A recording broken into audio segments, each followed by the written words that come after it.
The Raiders are turning heads this season with a 3-1 record. Their wins weren't easy either. All of them on the road in Eastern and Central time zones against the Saints, Titans, and Ravens. The Falcons, they're so lost. The Raiders sit just one game behind the Broncos in the AFC West. Stephen A., are you buying the Raiders as contenders? Yes, I am. Contenders in terms of not Super Bowl contenders, but I do believe that they will make the playoffs. I think this is the first time, and I think they've missed the playoffs for like 14 straight years. In the past, particularly when they let go of Hugh Jackson, I was really on the GM McKenzie. Not anymore. I think that when you look at what they've built in Oakland, it's incredibly impressive. Now, they got to get ready to get on their knees and just, and break the bank to give to, Khalil Mack, because he is the Mack daddy. He is the man. No question about it. But so is Derek Carr. 9 touchdowns, just 1 interception, complete 68% of his passes, already thrown for over 1,000 yards in the first 4 games of this season. Latavius Murray, they got a 3-headed running attack. Latavius Murray, this kid, DeAndre Washington and Jalen Richards, both averaging better than 4 yards a carry. Very impressive. I thought it was about Amari Cooper. I really did, because I love me some Amari Cooper, okay? The boy was big time coming out of Alabama. He has lived up to the hype and then some.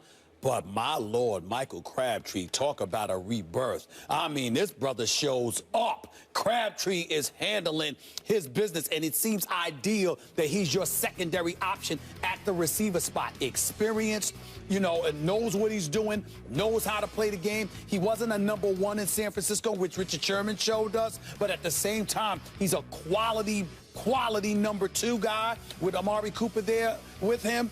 I like what I'm seeing offensively. Defensively, they got to defend the pass better. There's no question about it, because they're ranked dead last. They got to do a better job. But I'm a fan of Jack Del Rio and the job that he has done. I'm a fan of their coaching staff. That mystique of Raider Nation, to me, is coming back. They got to do something better with Khalil, because, again, you got to get Khalil Mack some help.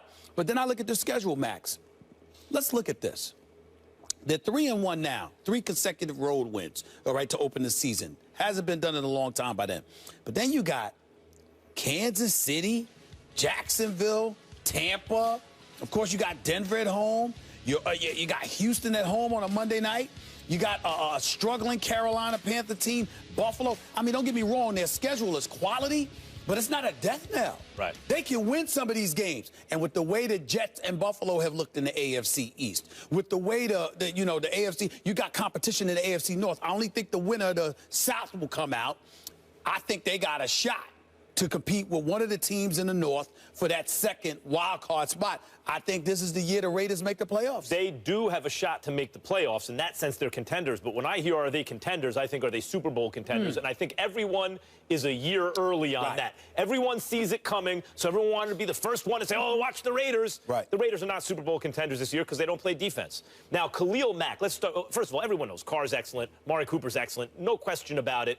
But this NFL, it's almost like baseball during the PED era. Not that they're totally out of the game, but when it was running rampant. There was so much offense, these pitchers had to figure out a way to get these monsters out, right? Then you take the PEDs out, the pitchers have gotten better, and now, until very recently, offense was way down. Yeah. The response to the rules changes in the NFL and the aerial attacks have been sophisticated defenses that, in fact, nowadays when you look, who do I really like to win the Super Bowl? I know you don't like Minnesota, but I think they're one of the leading candidates now. Certainly the Broncos, as they did last year. Carolina had a great defense. Seattle has a great defense. The teams you really like are the really good defensive ones. As a response to these high-flying offenses, the Raiders have the offense down, but the defense, I talked about expected points allowed. That compares you to league average. Sure. They're 6th worst defensively by expected points allowed. And you brought up Khalil Mack, who I think Aaron Donald's probably the best defender right now in the NFL, at least, up front. Khalil Mack He's dual right. Yeah, he is. Linebacker, defensive end. I like it much better. Pro Bowl in 2 positions. I like it much better when he's basically a linebacker than when he's now. It looks to me like he's basically I like him moving around. I like him moving around. Okay, let's look. Right. This year, He's only one got a sack so far. Last year, 15, which means just about a sack a game. Okay, but they're keying more on him now. Well, too. also, but he's got his hand in the dirt right. at defensive end. It's different. He's not his skills are not as on display. He's not being deployed as well, I think, from this position. 17 disrupted dropbacks last year, 1 so far this year. So the good news for the Raiders is, as they figure out how exactly they want to deploy Khalil Mack, the defense can get better. But I don't think better enough. Like last year, they were middle-of-the-pack defense. Right. This year, they're on the bottom. Right. I think they're still a draft away and from bringing in enough defensive players. That's fair, because I'm about the playoffs. I'm not talking Super Bowl, not with New England, Denver, and Pittsburgh in the AFC. I'm not saying that. But let's also point this out. Don't just bring up Khalil Mack. In 4 games, the Oakland Raiders have 5 sacks. That's nothing. I mean, that's nothing, all right? Their leading sacker is Bruce Irvin. He's got 2. But you acquired him in the offseason. What I'm saying to you is this. Let's look at what they're doing offensively, and let's look at how they're going to try to compensate. Derek Carr's only been sacked twice this year. Twice in 4 games. That's it. Okay, he's got 9 touchdowns, just 1 interception. You're protecting him. The running backs running the football effectively with Latavius Murray. Okay, he's averaging 4.3 yards a carry. DeAndre Washington is averaging 6.4 yards a carry. You've got Jalen Richards averaging 8.5 yards a carry. You've got blockers. They're protecting the quarterback. Plus, they're opening holes to run the football effectively. That means you can move the chains, because you got to worry about Derek Carr, who's got a strong enough arm to throw outside the numbers. You got to worry about this offense, and I think that compensates for some of it, which is why I got them being a playoff team. My takeaway from the Raiders is deploy Khalil Mack correctly. That dude is different. Okay. That is a special talent. No question. The West Coast, the return of football in Los Angeles has been a good one so far. The Rams have certainly been one of the biggest surprises in this young season, as they're currently sitting atop the NFC West, tied with the Seahawks at 3-1 after being shut out in Week 1 to the 49ers. Jeff Fisher's crew bounced back, beating the Seahawks, Bucks, and Cardinals.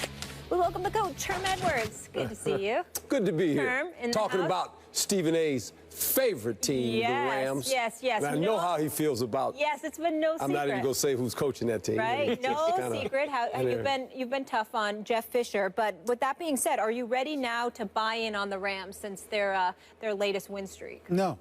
Why would I be? What the hell have they done? They've won 3 games in 4 weeks.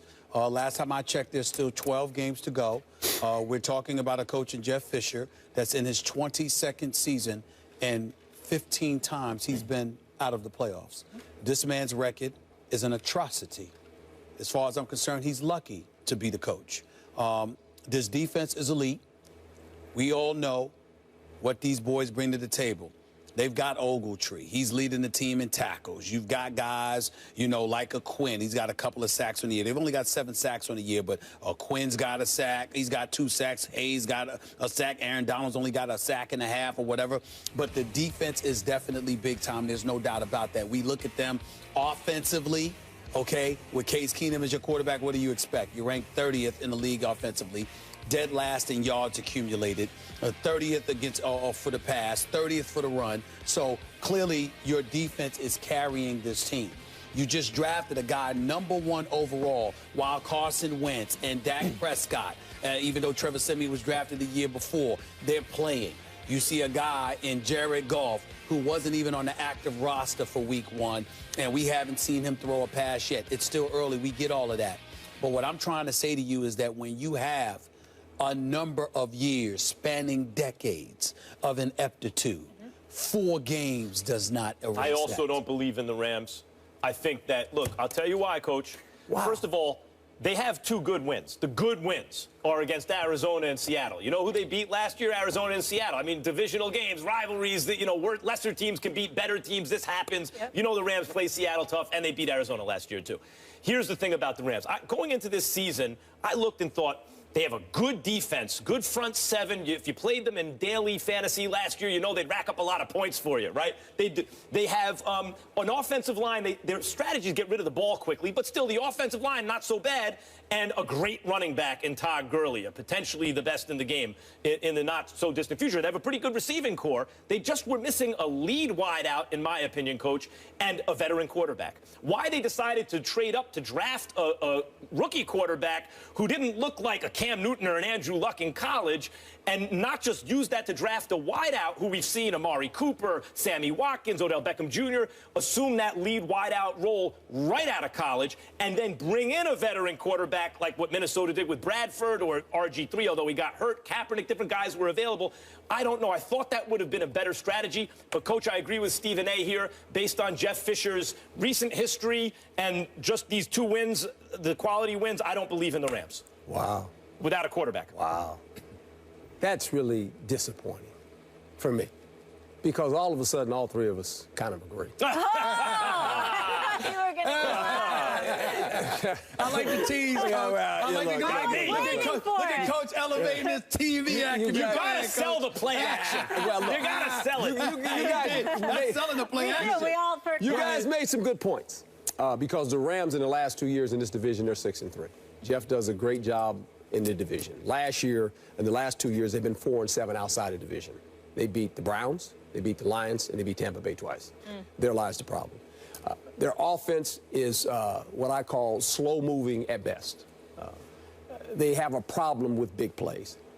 Got a unique running back, but the offensive line is not very good, to speak nicely. Their defense is in the middle of the road. They got a good front. They got a great corner in Tremaine Johnson, very, very good player. But they're in a division right now where you see some teams struggling, Arizona being one. Seattle's going to continue to get better. I would hope Arizona will get out of this lull. But Arizona's got some issues, too, when you look at them. And I said it in the preseason. I didn't like the way they looked. It was just something that was bothering me. They got 12 games left. They'll probably get this thing going because they're talented enough in that. But the Rams are a team right now that when the season continues to play out, I think it'll catch up with them. Because they can't score points. They cannot score points. When they're forced to score points, they're going to get in trouble. Well, let me ask you this quarterback. Question. Let me ask you this question, Coach. When do we get to hold Jeff Fisher accountable for everything that you just diagrammed for us as it pertains to their woes as a franchise? Well, you can hold him accountable. I mean, all coaches are held accountable. He has a unique talent in this sense that when they moved, the owner and the people in charge felt like he would be the best guy through the transition of the move. I think he's got pictures on somebody. I don't understand it. You're like, what is that guy know? Look. I forgot. 3-1. Listen, I'm not going to mention the guy. I'm not going to mention the guy's name. But when I was in L.A., because my man Max invited me to that HBO party, I'm still indebted to that. That was a special party, boy. Here's the deal. I mean, Max invited me out there, and we was having a ball. You know, the point that I'm trying to make while I was there, there was an event for the Rams. Yes. And I met a couple of employees there for the Los Angeles Rams. Incredibly nice guy. One guy there needs to be the damn executive because I've never seen a man sell a franchise any better in my life. That's what he knows who he is. Los Angeles. It was special. This dude is the greatest salesman I've ever seen in my life. It's unbelievable how he sold the Rams. But I say all of that to say I'll tell y'all the same thing I told him. You know, the Jeff Fisher we got to check Kroenke's past or something. Something wrong. Jeff Fisher might have pictures on him or something. 15 years, you missed the playoffs in 21 seasons, and not only do you stay with the team to make the move from St. Louis to Los Angeles, but you get a contract extension too. I mean, I got to figure out what Jeff Fisher got something on that man. He's got something on that man. I'm just saying this was before the first place. In a competitive division. This was before the first place. This was before the first place. He's got something on him, Coach. Well, he's